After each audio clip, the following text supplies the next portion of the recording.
Let's talk about something most of us have in our wallet, but might not totally understand: the credit card. We're going to peel back the layers and get into how this little piece of plastic really works. So what is it? Is it this incredible tool for rewards and convenience? Or is it just a fast track to getting into financial trouble? Well, the truth is, it can be both. It really all depends on how you play the game. So let's start from the top. To really get what a credit card is, we have to forget about the physical card for a second. It's not about the plastic, it's all about the idea behind it. Think about it like this. There are basically two ways you can borrow money. The first is probably what you think of with a big loan, like for a car or a house. That's called installment credit. You get a big chunk of cash up front and you pay it back in fixed chunks every month. Simple. But a credit card? That's totally different. It's revolving credit. It's more like a flexible tab. You can borrow from it, pay it back, and then borrow again, all without having to reapply. It's an ongoing financial tool. All right, so that's the big picture. But how does it actually work in practice, month to month? Let's follow the money through one typical cycle of using a card. So it starts with you making purchases. You use your card for coffee, groceries, whatever, and your balance goes up with each swipe. Then, at the end of what's called a billing cycle, usually about 30 days, the bank takes a snapshot. They add up everything you spent and send you a bill, your statement. That document is key. It shows you the total you owe, what the minimum payment is, and when it's due. Finally, you make a payment. You have to pay at least that minimum amount to stay on their good side. But here's the thing. Just staying in good standing isn't the goal. We want to win the game.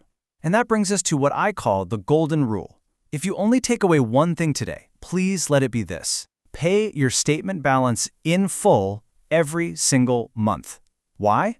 Because if you follow that one simple rule, you get to avoid the single biggest, most expensive part of having a credit card: paying interest.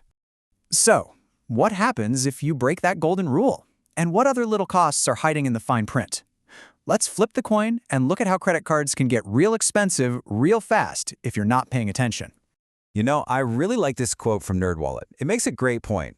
We hear the word fee and we immediately think it's bad, but that's not always true. An annual fee might sound annoying, but what if that fee gets you travel perks and rewards that are worth way more than the cost? The trick isn't to be afraid of fees, it's to understand them, so you can decide for yourself if they're actually worth it.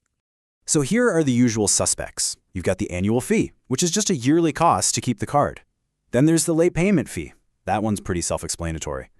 The cash advance fee is a big one. It's what you get charged for taking cash out of an ATM, and trust me, it's usually super expensive and worth avoiding.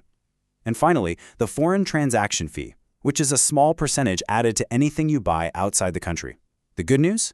If you have the right card and good habits, you can dodge most of these pretty easily. But here's the main event. All of those other fees, they often look tiny compared to the number one cost you have to avoid: the finance charge. That's the interest. It's what kicks in the moment you break the golden rule and don't pay your balance in full. This is how the credit card companies make most of their money, and it's the very thing that can turn a small purchase into a massive long-term debt. Okay, enough of this scary stuff. Let's talk about the fun part. Let's talk about why people actually love their credit cards. Because if you're following the golden rule, you're not paying a dime in interest. So what are you getting out of the deal? Let's dive into the powerful perks. Generally, rewards fall into two main buckets: cash back and points or miles. Cash back is super straightforward. You spend money, you get a percentage of it back. Easy. Points and miles are a little different. You earn them on your spending, and then you can trade them in for things like flights, hotels, or gift cards. Honestly, it helps to just think of them as two different kinds of currency you can earn. And the benefits go way beyond just rewards. Here in the UK, you've got something amazing called Section 75 of the Consumer Credit Act, which basically protects you on most purchases over £100. You also get incredible fraud protection. If someone steals your card info and goes on a shopping spree, you're almost never on the hook for it. And maybe most importantly, using a credit card the right way is one of the absolute best ways to build up a good credit history. And that right there brings us to the long game. Because every time you make a purchase, every time you make a payment, every single month, you're leaving behind a trail. You're creating a financial fingerprint. And that fingerprint is your credit score, which impacts your ability to do all the big stuff later on. Get a mortgage, a car loan, you name it. So how exactly are you shaping that score?